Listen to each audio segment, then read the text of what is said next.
शिक्षार प्रकृत परिभाषा कौन? शिक्षार प्रकृत अर्थ होची भल मनीष अभिभावक माने चिंता करतु मु पिलाटी की पाठ पढ़ेबी कहीं बापा कहते मत समय ना जे समयटा क्या नष्ट तुम गला ना मोर एमती कम सेमती कम जहाँ करुच सी जदि बालुंगा हो गले अर्थ उपार्जन कर मूल्य कौन रहा वर्तमान रे जो गुरु शिष्यर संपर्क भितर गोटे व्यवधान सृष्टि होती गुरु जदि छात्र छात्री मान पुआ झी सी भाई भौणी नुह ताहले छात्र छात्री प्रति अश्लील इंगित यह नित्यांत अपराध तापर गुरु माने जदि शिष्य मान प्रति खराब मनोभाव रखती प्रति भक्ति केमती है। यही अल्प दिन तले जड़े छात्री आत्माहुति को आपणे नेले। आत्महत्या ये हूँ मानसिक व्याधि आत्म समीक्षा कर आत्मज्ञानी हुओ आत्महत्या करना जी जहाँ को भल पाऊ 30 थर ता सहित जदि संपर्क रखिला तापर तार वितृष्ण आसला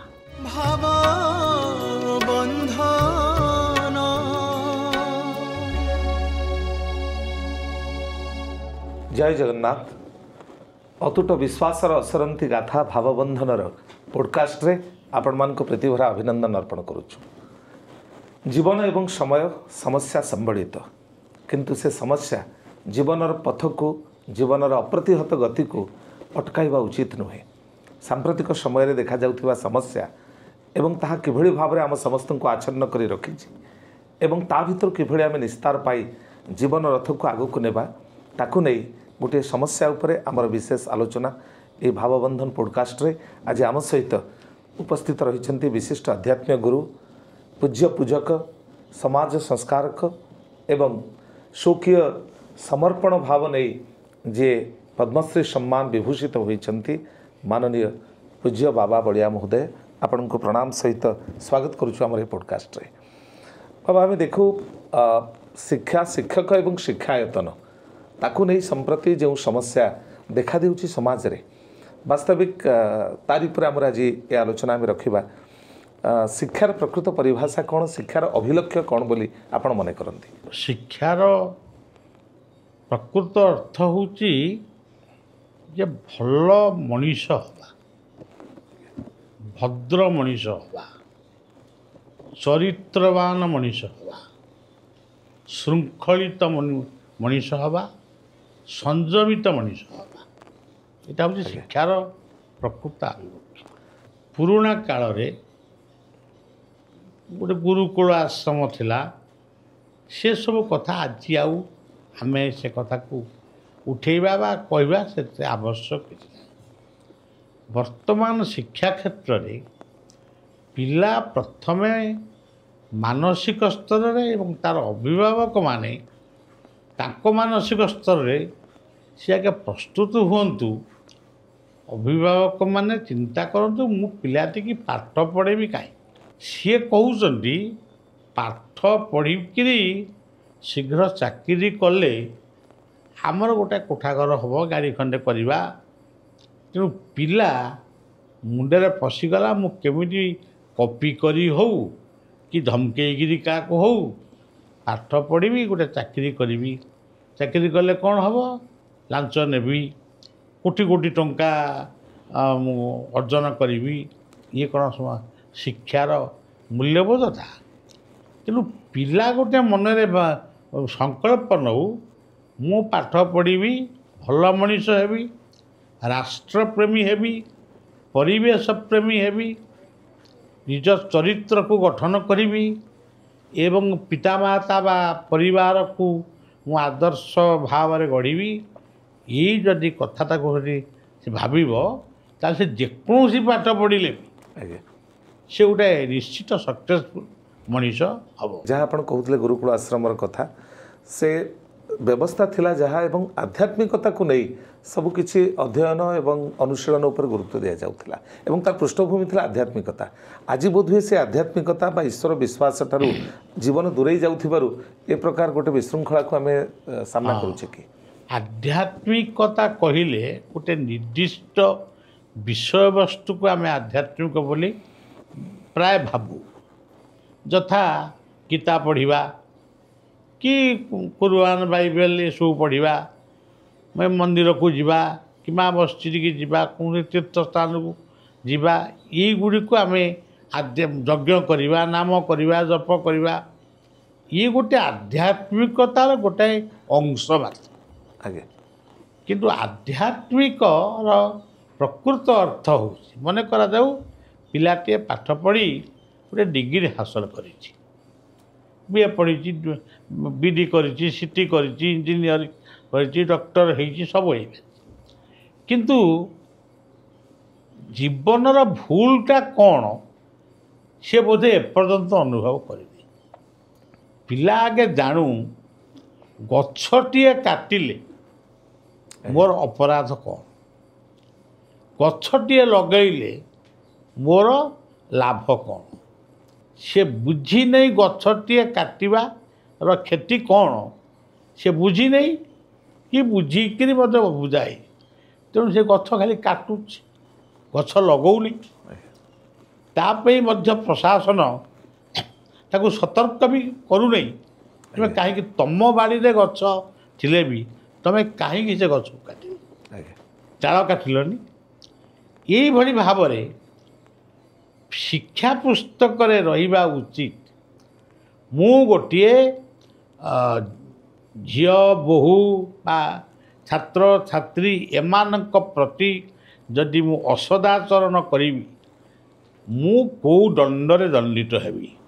ଯେତେବେଳେ ସେ ଜାଣିବ ଯେ ଏଇ ଭୁଲଟା କଲେ ମୁଁ ଏଇ ଦଣ୍ଡରେ ଦଣ୍ଡିତ ହେବି, ସେ ଅମୁକ ଧାରାରେ ତୁମକୁ ଆରେଷ୍ଟ କରାଗଲା, ଅମୁକ ଧାରାରେ ଏମିତି କରାଗଲା, ଏଇଗୁଡ଼ାକ ସେ କୋର୍ଟରେ ଶୁଣିଲେ, ଥାନାରେ ଶୁଣିଲେ କ'ଣ ମଣିଷ ହେବ? ସେ କିଛି ନା କିଛି ସର୍ବନିମ୍ନ ଖାଲି ଜଣେ ଲ ପଢ଼ିବ ଯାଇକି ଜାଣିବ। କାହିଁକି? ଆଇନ ସମ୍ପର୍କରେ ଆଇନ ସମ୍ପର୍କରେ ସଚେତନତା ହେବା, ସେଇଟା ମଧ୍ୟ ଗୋଟେ ଆଧ୍ୟାତ୍ମିକତାର ଏକ ଅଙ୍ଗ। ଏବଂ ଆମେ ମଧ୍ୟ ଦେଖୁ ପାରିବାରିକ ଯଦି ଗୋଟେ ଛାତ୍ରଟି ବିଶୃଙ୍ଖଳ ହେଉଛି ବା ଅଥବା କୁପଥକୁ ଯାଉଛି ବା ଗୋଟେ ଅପରାଧ ପ୍ରବଣତା ତା ଭିତରେ ଜାଗରିତ ହେଉଛି, ଏଥିପାଇଁ ସାଧାରଣତଃ ଆମେ ଆଶା କରୁ ଯେ ପାରିବାରିକ ସଂସ୍କାରର ଅଭାବ ରହିଛି ଅଥବା ଶିକ୍ଷାୟତନରେ ଶିକ୍ଷକମାନଙ୍କର ମାର୍ଗଦର୍ଶନର ଅଭାବ ରହିଛି। ଦେଖନ୍ତୁ, ଆମେ ଯେତେବେଳେ ପାଠ ପଢ଼ୁଥିଲୁ ଆମେ ତ ଗୁରୁକୁଳରେ ପଢ଼ିନୁ।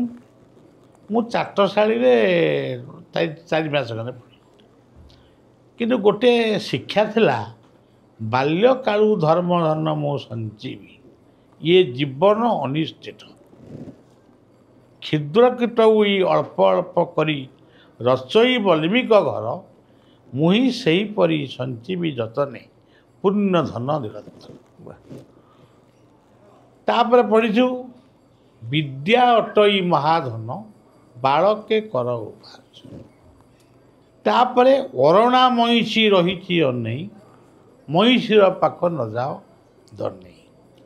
ଏଇଭଳି ଯେଉଁ ପାଠ୍ୟପୁସ୍ତକରେ ଆମେ ପଢ଼ୁଥିଲୁ, ଠିକ୍ ପରେ ପରେ ଆମରି ପରେ ଆସିଲା ବାଘ ଉପରେ ଛେଳି ବଇଛି, ଏମିତି ଗୁଡ଼ା କ'ଣ ଆସିଲା। ଆଜ୍ଞା। ତେଣୁ ମଣିଷ ଭାବିଲାନି ବାଘ ଉପରେ ଛେଳି ବସି ପାରିଲା, ତାହେଲେ ମୁଁ ମୋ ଗୁରୁଜନଙ୍କ ଉପରେ ଗୋଇଠାଟା ପକାଇଲେ କ'ଣଟା କ୍ଷତି ହେଇଯିବ। ତେଣୁ ପାଠଟା ହେଉଛି ବିଦ୍ୟା ଅଟଇ ମହାଜନ ବାଳକେ କର ଉପାର୍ଜନ। ସେ ବିଦ୍ୟାନାଂ ଅଧ୍ୟାତ୍ମ ବିଦ୍ୟା ବୋଲି ଗୀତାରେ କୁହାଯାଇଛି। ଯୋଗ କରିବା, ଆମେ ଭାବୁଛୁ ଯୋଗ କରିବା ମାନେ ଯିଏ ବାବାଜୀ ହେବ ସେ ଯୋଗ କରିବ। ଯଦି ଯୋଗ ଗୋଟିଏ ଆଧ୍ୟାତ୍ମିକ ନୁହେଁ, ମୋ ପାରିବାରିକ ଜୀବନ ପାଇଁ, ମୋ ଜୀବନ ପାଇଁ ଯୋଗର ନିତ୍ୟାନ୍ତ ଜରୁରୀ। ତ କେତୋଟି ଆସନ ଆମେ ଶିଖିବା ନିହାତି ଦରକାର। ତାକୁ ଯଦି ନେଇ ଆମେ ରାଜନୀତି କରିବା, ତାକୁ ନେଇକିରି ବିଭିନ୍ନ ଧର୍ମ ଅର୍ଥରେ ପକେଇବା, ସେ ଯଦି ହିନ୍ଦୁମାନେ ଏଇ ଆସନ କରୁଛନ୍ତି ମାନେ ଆମେ ତାକୁ କରିବୁନି। ଯୋଗ ହେଉଛି ଗୋଟେ ଜୀବନର ଶ୍ରେଷ୍ଠ ଅଙ୍ଗ। ତେଣୁ ଏଇଭଳି ଭାବରେ ପରିବାରରେ ଆମେ ରହିଛୁ।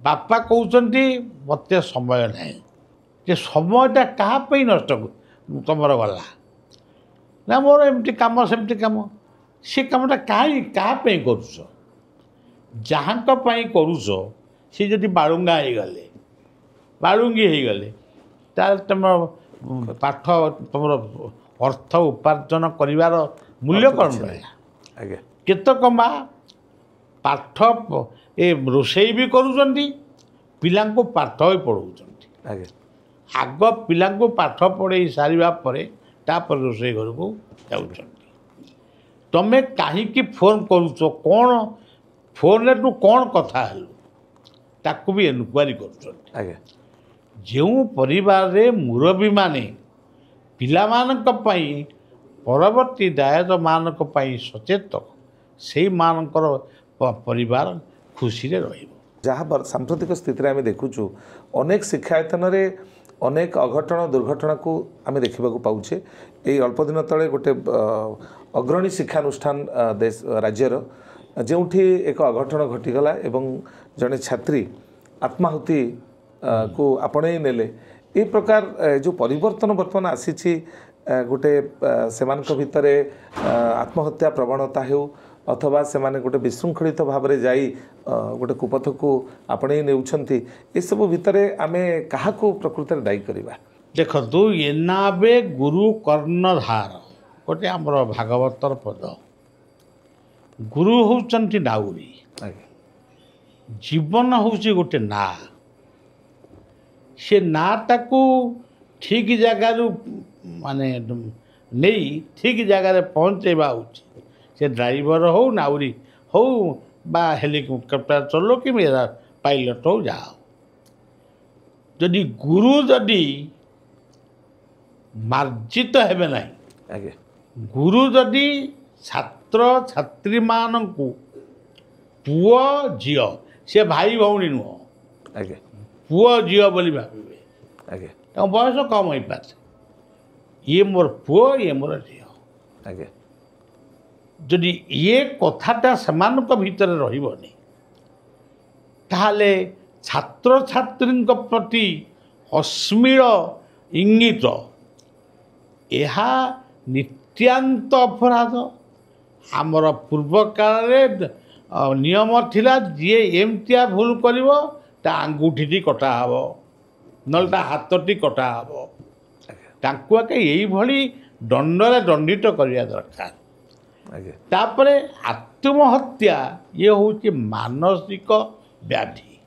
साइंस मत से कथा अनुमोदित करिछि आजिकाली पिला माने भावुचंती मु ताकू भल पाइली सी मते भल पाइला सी जदि मते भल न पाइला मु ताले आत्महत्या करी न दी जन तक मिसिक आत्महत्या कले यहाँ घूर्णित मानवीयता आउ किछि न थाई जेते बेले से भाविबे मो मते प्रकृत भल पाए माने निस्वार्थ पर भल पाइबाटा मते देइतला किए सी मो माँ देइतला कि मो बापा दे माँ बापा गुरु तेम कौन सब बोली गल तेरे जीवन को नहीं एड़े बड़ पृथ्वीटा सुंदर तुमरी चरण धूली सुंदर तुमरी ना वसुधैव कुटुंब एड़े बड़ पृथ्वी तुम लोक तुमको कौन जगह मिलबनी तुम कौन कर्म करी आउ जन को भल पाई भल पाइबाटा कौन गोटे जगार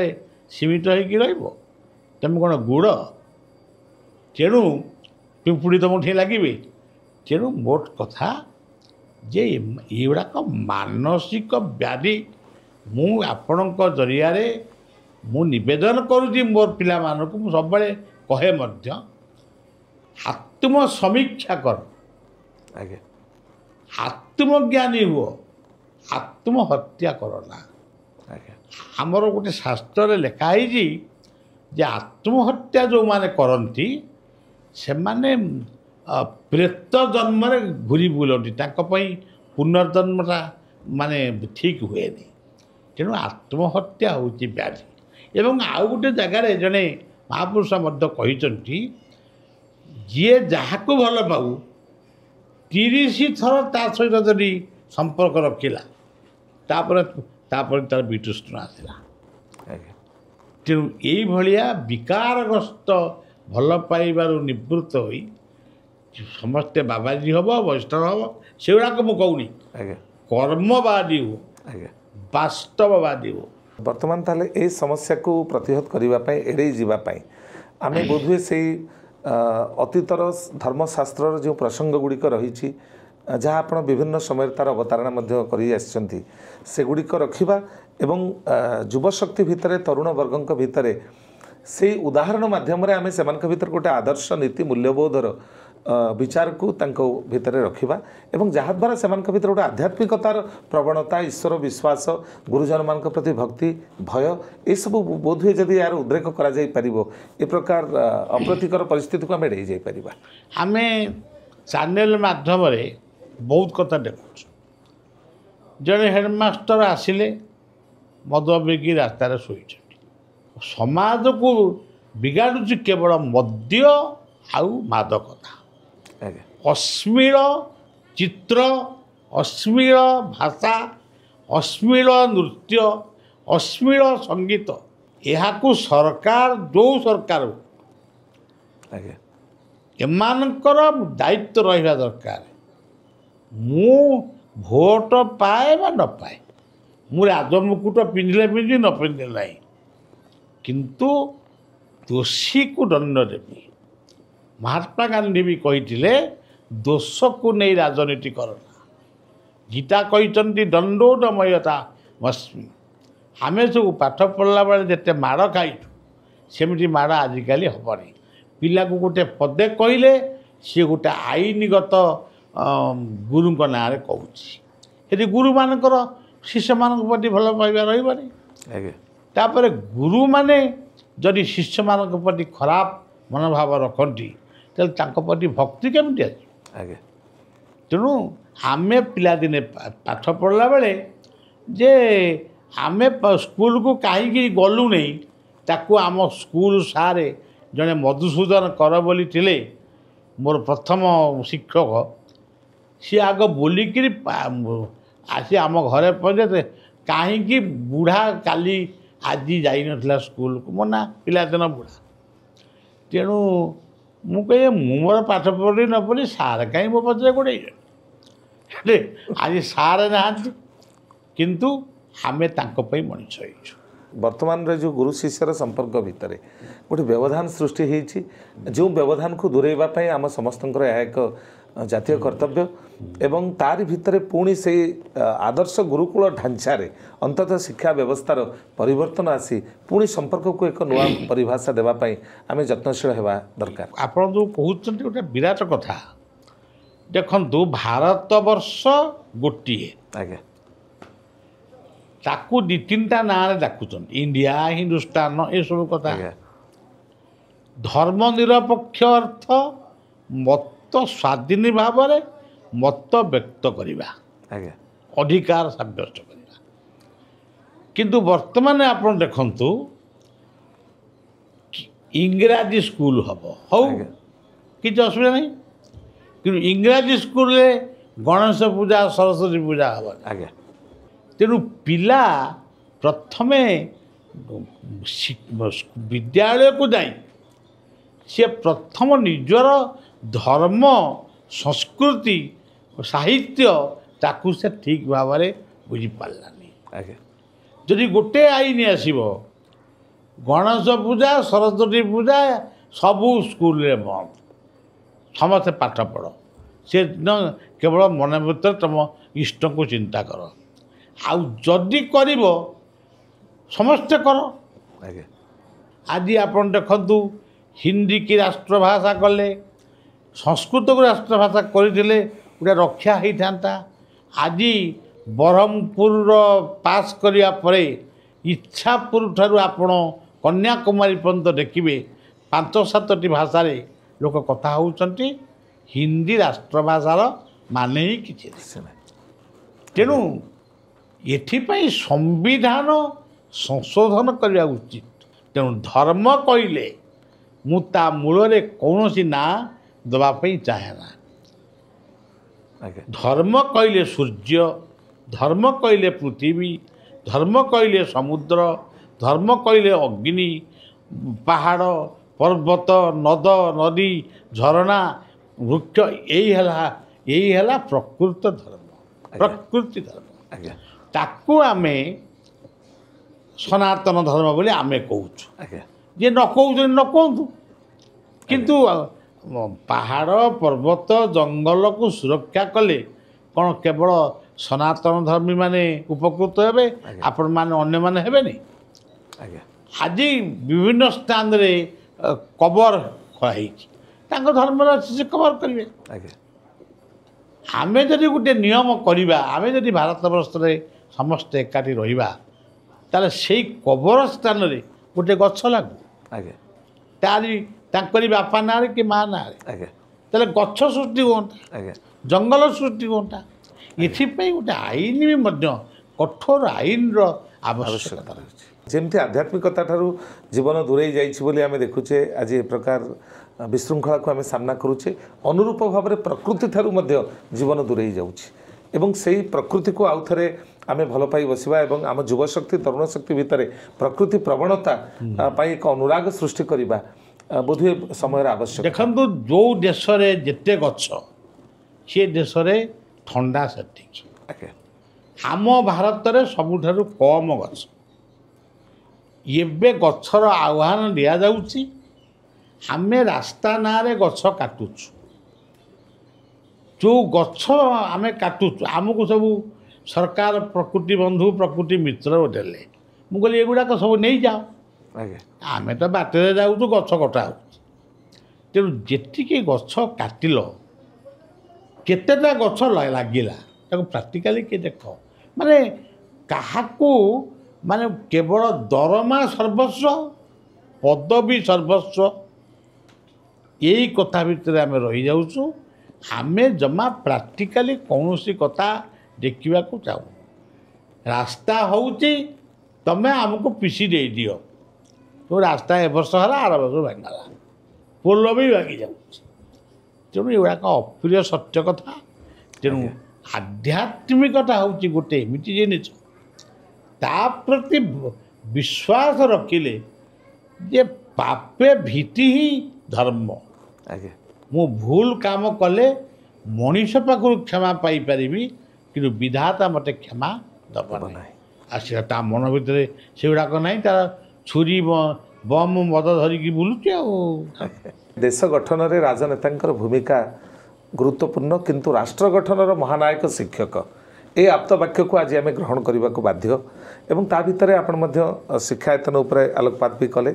ତେବେ ଅଭିଭାବକ ଏବଂ ବାପା ମା ସେମାନଙ୍କର ମଧ୍ୟ ଗୁରୁତ୍ୱପୂର୍ଣ୍ଣ ଭୂମିକା ରହିଛି। ଶିକ୍ଷକ, ବାପା ମା ଏବଂ ଛାତ୍ରଛାତ୍ରୀ ଏମାନଙ୍କୁ ନେଇ ଗୋଟେ ଯେଉଁ ପ୍ରକାର ସହାବସ୍ଥାନ ଏବଂ ସେମାନଙ୍କ ଭିତରେ ଶିକ୍ଷା ବ୍ୟବସ୍ଥାକୁ ନେଇ ଜୀବନ ନିର୍ମାଣ କରିବାର ଯେଉଁ ଭୂମିକା ରହିଛି ସେ ସମ୍ପର୍କରେ ଆପଣ କ'ଣ କହିବେ? ଗୋଟେ ଧର୍ମ ନିରପେକ୍ଷ ରାଷ୍ଟ୍ର ଶାସନ ବ୍ୟବସ୍ଥା, ସେ ବ୍ୟବସ୍ଥା ଭିତରେ ଗୋଟାଏ ସରକାର ରହିବେ, ଗୋଟାଏ ପ୍ରସ୍ତାବକ ଦଳ ବା ବିରୋଧୀ ଦଳ। ଆଜ୍ଞା ଆଜି ପର୍ଯ୍ୟନ୍ତ ମୁଁ ଦେଖିନି କେଉଁ ସରକାରଙ୍କର ଭଲ କାମକୁ ବିରୋଧୀ ଦଳ ପ୍ରଶଂସା କରିଛି ଏବଂ କେଉଁ ବିରୋଧୀ ଦଳଙ୍କର ପ୍ରସ୍ତାବକୁ ଶାସକ ଦଳ ସ୍ୱାଗତ କରିଛି। ଆଜ୍ଞା କିନ୍ତୁ ଏହା ପ୍ରକୃତରେ ଅଗଣତାନ୍ତ୍ରିକ। ଆଜ୍ଞା ଆମ ଦେଶର ପ୍ରଧାନମନ୍ତ୍ରୀ ହୁଅନ୍ତୁ, ମୁଖ୍ୟମନ୍ତ୍ରୀ ହୁଅନ୍ତୁ, ମନ୍ତ୍ରୀ ହୁଅନ୍ତୁ, ଯିଏ ହୁଅନ୍ତୁ, ଆମେ ଯଦି ଖୋଲା ବଜାରରେ ସେମାନଙ୍କୁ ଆମେ ତାଙ୍କ ଚରିତ୍ର ସଂହାର କରିବା, ଟଙ୍କା ଖର୍ଚ୍ଚ ହେଉଛି ଲକ୍ଷ ଲକ୍ଷ ଟଙ୍କା, କୌଣସି ଆଲୋଚନା ମାଧ୍ୟମରେ ସବୁ କଥାର ସମାଧାନ ହେବ, ଆଲୋଚନା କର, ଆଜ୍ଞା ତାହେଲେ ଲକ୍ଷ ଲକ୍ଷ କୋଟି କୋଟି ଲୋକ ବସିକିରି ତାକୁ ଶୁଣିବେ ପାଠ ପଢ଼ିଲା ଭଳିଆ। ଟିଭି ପର୍ଦ୍ଦା ଖୋଲିଲାକୁ କିଏ ମାଇକି ଭାଙ୍ଗୁଛି, କିଏ କାହାକୁ ହାତାହାତି ହେଉଛନ୍ତି।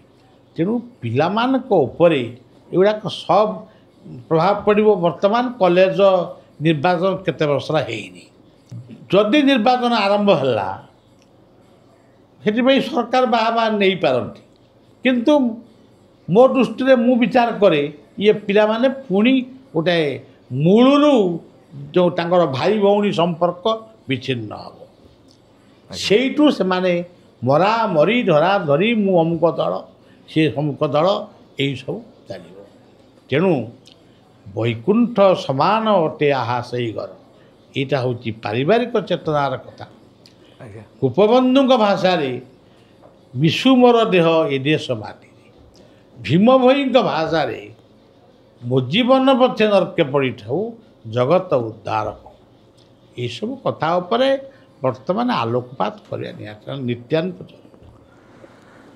ଆମ ଶାସ୍ତ୍ର ଆମ ସାହିତ୍ୟ ଭିତରେ ଏଇଭଳି ମହାର୍ଘ ବାଣୀ ରହିଛି, ଯାହାକୁ ଆଧାର କରି ଯାହାକୁ ଅନୁଶୀଳନ କରି ଅନୁସରଣ କରି ଆମେ ଜୀବନକୁ ଉଚିତ ମାର୍ଗରେ ନେଇପାରିବା।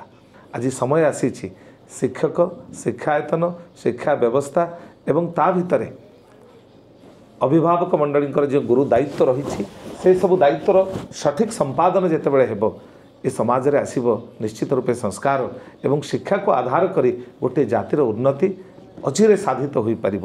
ଅନ୍ତତଃ ପକ୍ଷେ ଏ ବିଶ୍ୱାସବୋଧ ଆଜି ଆମର ସଞ୍ଚରିତ ହୋଇଛି ଏବଂ ଆମ ତ୍ରୁଟିକୁ ସୁଧାରି ଆମେ ପୁଣି ଉଚିତ ମାର୍ଗରେ ଯାଇ ସମାଜରେ ପରିବର୍ତ୍ତନ ଆଣିବା, ସମାଜରେ ସଂସ୍କାର ଆଣିବା ଏବଂ ସମାଜକୁ ଉଚିତ ମାର୍ଗରେ ଆମେ ମଧ୍ୟ ପରିଚାଳିତ କରିପାରିବା। ଦର୍ଶକ ବନ୍ଧୁ, ଆମେ କୃତଜ୍ଞତା ନିବେଦନ କରିବା ପୂଜ୍ୟ ବଳିଆ ବାବାଙ୍କ ନିକଟରେ ଏବଂ ଆମେ ଆପଣମାନଙ୍କୁ ଆଜିର ଏ କାର୍ଯ୍ୟକ୍ରମରେ ବିଦାୟ ନେବା ପୂର୍ବରୁ ଆପଣମାନଙ୍କଠାରୁ ନିବେଦନ କରିବୁ ଆମ ଚ୍ୟାନେଲକୁ ଆପଣମାନେ ଲାଇକ୍ କରିବେ, ସବସ୍କ୍ରାଇବ୍ କରିବେ ଏବଂ ଅତୁଟ ବିଶ୍ୱାସର ଅସରନ୍ତି ଗାଥା ଭାବବନ୍ଧନର ଏ ପଡ଼କାଷ୍ଟରେ ଆମେ ପୁଣି ବିଭିନ୍ନ ପ୍ରସଙ୍ଗକୁ ନେଇ ଆଲୋଚନାକୁ ଜାରି ରଖିବୁ। ସେଥିରେ ଆପଣମାନେ ସଂଯୁକ୍ତ ହେବେ। ଗୋଟିଏ କଥା, ଏକମାତ୍ର ଲକ୍ଷ୍ୟ ଆମର ଆଧ୍ୟାତ୍ମିକତା ସହିତ ଜୀବନକୁ ଯୋଡ଼ିବା ଏବଂ ଗୋଟେ ଅଦୃଶ୍ୟ ଭାବରଜ୍ଜୁ ଭିତରେ ଆମେ ବାନ୍ଧି ହେବା। ସେହି ଭାବ ଏବଂ ଆବେଗ ଆମ ସମ୍ପର୍କର ପ୍ରକୃତ ପରିଭାଷାକୁ ସ୍ପଷ୍ଟ କରିବ, ଯାହା ଆଧାରରେ ଆମେ ଏକ ସୁନ୍ଦର ରାଷ୍ଟ୍ର, ଏକ ସୁନ୍ଦର ବିଶ୍ୱର ପରିକଳ୍ପନା କରିପାରିବା। ତା'ର ନିର୍ମାଣରେ ଆମେ ଆଗୁସାର ହେବା। ଆଜି ପାଇଁ ମେଳାଣି ନେଉଛୁ। ଜୟ ଜଗନ୍ନାଥ।